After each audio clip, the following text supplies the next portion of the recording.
How FIFA turned the World Cup into a $7 billion business. Here's a number I want you to sit with for a second.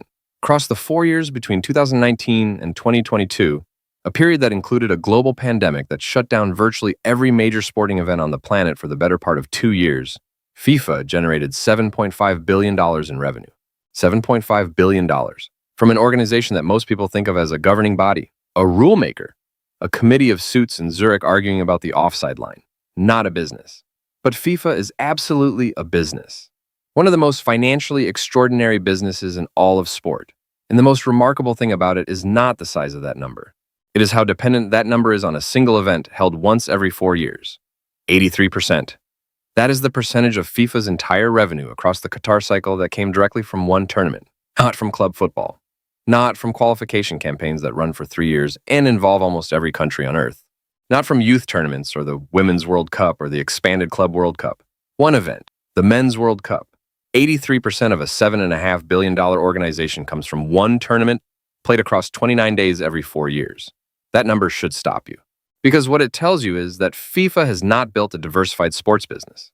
It has built something much more concentrated and much more interesting than that.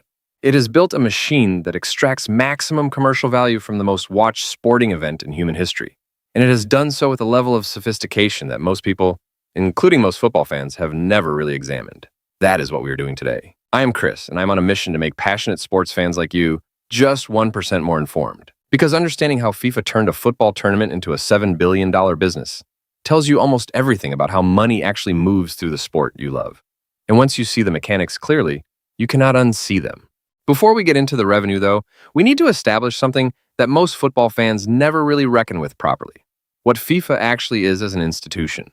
FIFA, the Fédération Internationale de Football Association, is technically a non-profit organization registered in Zurich, Switzerland. And that framing has been used for decades to deflect scrutiny. Because when people hear the words non-profit, they assume modest. They assume administrative. They assume the money flows back into the game in some clean and transparent way. But non-profit does not mean no money. It means that profits are not distributed to external shareholders. It does not mean the organization cannot generate billions in revenue. It does not mean its executives cannot be paid salaries that would make Premier League chairmen raise an eyebrow. And it absolutely does not mean the money is distributed fairly, transparently, or efficiently across the global game it is supposed to serve. FIFA has 211 member associations, more members than the United Nations. It governs the most watched sport on Earth in every corner of the planet. And it has constructed around the World Cup, one of the most effective commercial machines in the history of organized sport.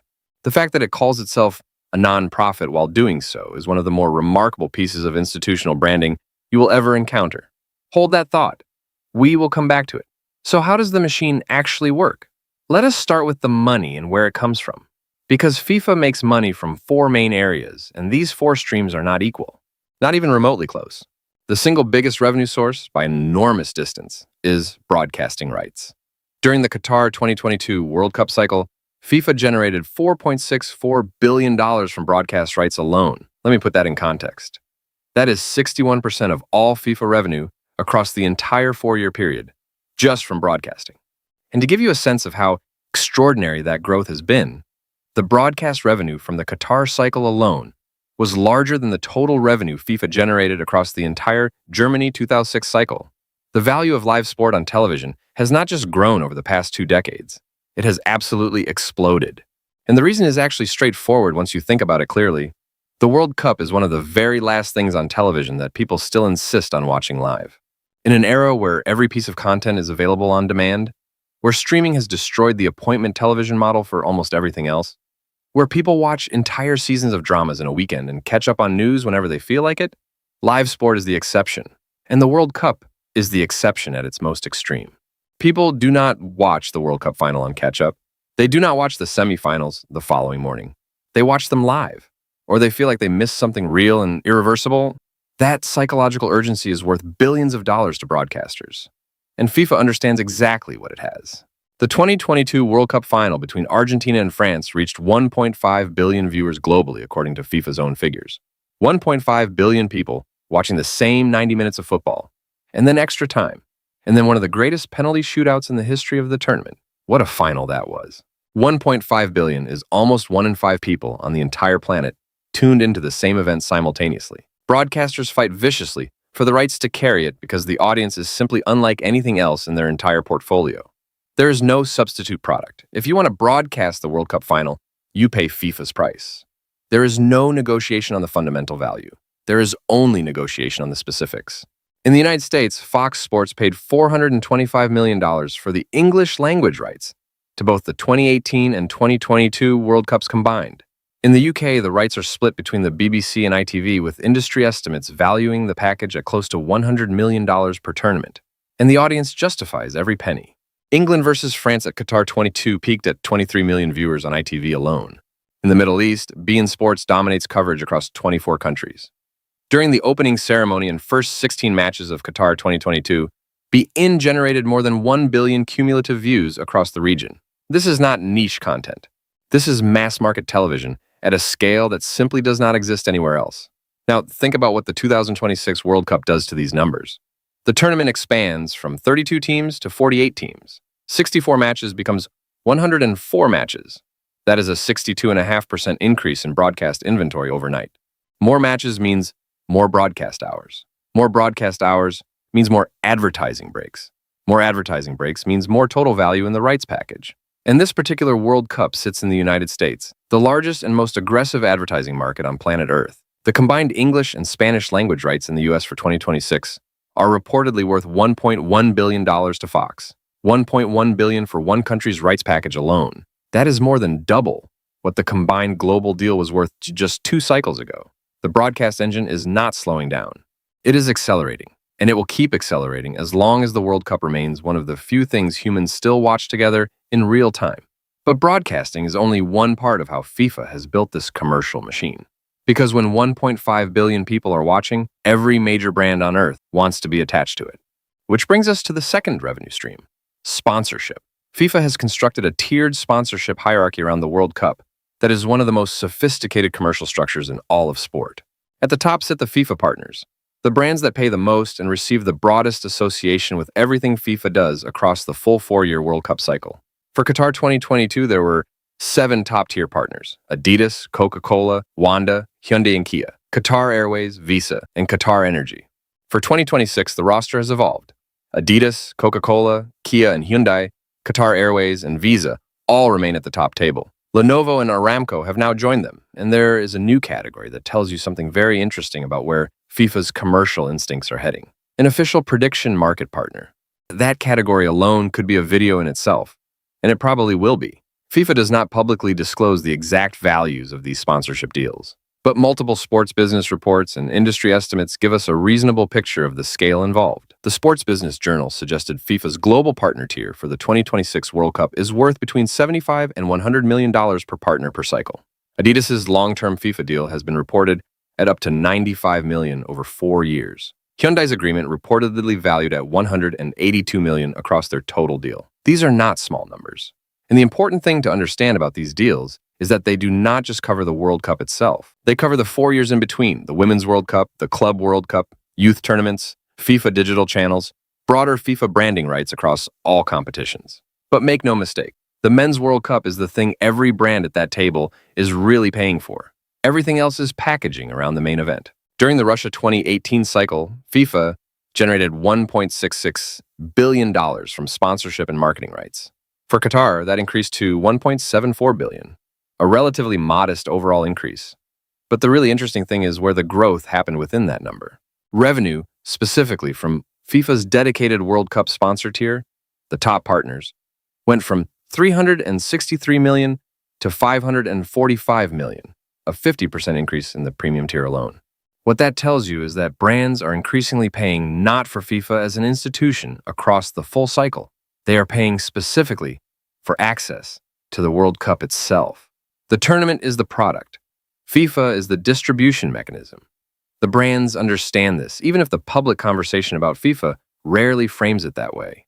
The third major revenue stream is ticketing and hospitality. And this is where the fan feels the commercialization of the World Cup most directly and most personally. During the Qatar 2022 cycle, FIFA generated $712 million from ticket sales and hospitality rights. That is a substantial number, but it is also the revenue stream that has attracted the most scrutiny as FIFA has become increasingly sophisticated. some would say aggressive, about how it prices and controls access to the tournament experience. Dynamic pricing has changed the economics of World Cup attendance permanently. The practice of adjusting ticket prices based on real-time demand means that FIFA can continuously push prices upward as matches become more desirable. A knockout stage match between two large football nations in a U.S. stadium holding 80,000 people becomes an extraordinarily valuable product as the tournament progresses. Before dynamic pricing, the fan who bought early captured some of that value. Dynamic pricing eliminates that entirely. The upside now belongs entirely to FIFA. It is the same model that airlines, hotels, and concert promoters have used for years. It is commercially rational, and it is slowly transforming who can actually afford to attend a World Cup. Hospitality packages have followed the same upward trajectory. Some early hospitality packages for the 2026 World Cup were listed at more than $70,000 per package. $70,000. The commercial logic is clean. If there are buyers at that price, charge it. But the cumulative effect over successive tournaments is a slow but unmistakable shift in the composition of World Cup crowds. The passionate fan in a replica kit is being gradually displaced by the corporate client in a hospitality box. And that is a shift worth noting for anyone who cares about what the World Cup actually feels like at ground level. So FIFA collects broadcast money, sponsorship money, ticketing money, $7.5 billion across the Qatar cycle. After that, $7.5 billion is assembled. What happens to it? Where does it actually go? This is where the story gets more complicated. And more important, FIFA distributes money back through the football ecosystem in several ways. The most visible is tournament prize money. For Qatar 2022, the total prize pool was $440 million. Every national federation that qualified received at least $9 million simply for participating. Teams eliminated in the round of 16 earned $13 million. Quarterfinalists, $17 million. Fourth place, $25 million. Third place, $27 million. Runners-up, $30 million. And Argentina, as World Cup winners, received $42 million. Lionel Messi lifting that trophy was worth $42 million to the Argentine Football Association. Not bad. Now, the important nuance here. FIFA does not wire that money directly to the players. The money goes to the national federation. And what each federation does with it varies enormously by country. Some negotiate player bonuses and distribute a meaningful share to the squad. Some pay appearance fees. Some reinvest significant portions into football infrastructure. Some do all three. Some do very little of any of them. The player is not guaranteed to see a substantial portion of that prize money. It depends entirely on the federation and the arrangements they have with their national team players. That is an entirely separate conversation, but it is one worth being aware of. For 2026, FIFA has confirmed that every qualified federation will receive at least $10.5 million, $9 million in participation money, plus $1.5 million in preparation funding. For smaller footballing nations, that money is genuinely transformational. For Haiti, Curacao, Cape Verde, countries entering the World Cup for the first time or close to it, $10.5 million can fund coaching infrastructure, player development programs, travel budgets, and facility improvements for a generation of footballers. That is the genuinely positive story embedded inside FIFA's financial model. The World Cup money, when it reaches the right places, does change things. FIFA also compensates clubs for releasing their players through the FIFA Club Benefits Program. For Qatar 2022, FIFA distributed $209 million to clubs worldwide, calculated at approximately $10,950 per player per day for every day a player remained at the tournament. For 2026, that figure increases to $355 million, an increase of almost 800% since the 2010 World Cup, when the total pool was just $40 million. The money is also split across every club the player was registered with during the previous 2 years, meaning development clubs and selling clubs can receive payments years after a player moved on. A small Belgian second division side that developed a player who ends up starring at the World Cup can find themselves with an unexpected and very welcome financial windfall. That mechanism is genuinely thoughtful and genuinely good for the grassroots game. So the prize money is real. The club compensation is real. The federation distributions are real. These are not trivial sums. But there is a harder question underneath all of this that the headline numbers do not fully answer. What proportion of the $7.5 billion stays inside FIFA's own institutional structure? How much funds the executive compensation, the administrative apparatus, the permanent headquarters, the operational costs of running a 211-member organization with a global footprint? FIFA's financial reports show running costs and expenses that are substantial, comfortably in the hundreds of millions across a cycle. The amounts that filter back to the actual game represent a meaningful, but arguably not dominant proportion of total revenue. And this is the tension that sits at the heart of FIFA's financial model and has sat there for decades. The World Cup generates extraordinary wealth because of the players, the managers, the national teams, the fans, the football. The sport creates the product entirely. FIFA packages it, broadcasts it, sponsors it, tickets it, and sells it. The question of how equitably the proceeds are distributed back to the game that created the value is one that has never received a fully satisfying answer, and probably never will. What I will say is this: the commercial model works. It works extraordinarily well on its own terms. And the 2026 World Cup will be the biggest commercial cycle in FIFA history by a significant distance. 104 matches, 48 teams, 3 host nations, the largest advertising market on Earth as the primary stage. Broadcasting rights approaching and possibly exceeding $2 billion globally. Prize money approaching $1 billion. Club compensation at $355 million. Sponsorship revenue that will comfortably exceed the Qatar cycle. If $7.5 billion was Qatar, and that included a pandemic, $12 billion might actually be a conservative number for what 2026 delivers. The machine FIFA built around 90 minutes of football is one of the most financially extraordinary structures in the history of organized sport. Whether it distributes the proceeds of that machine fairly, efficiently, and in the genuine interest of the global game is a different and more difficult question. But it is one worth asking every 4 years when the tournament comes around and the numbers start rolling in. I am Chris. Thank you for watching. If you want to understand how the host nations fit into this financial picture, who actually makes money from hosting a World Cup and who ends up with the bill, that video is right here. And if you are not subscribed yet, please do. This is exactly what I make every single month.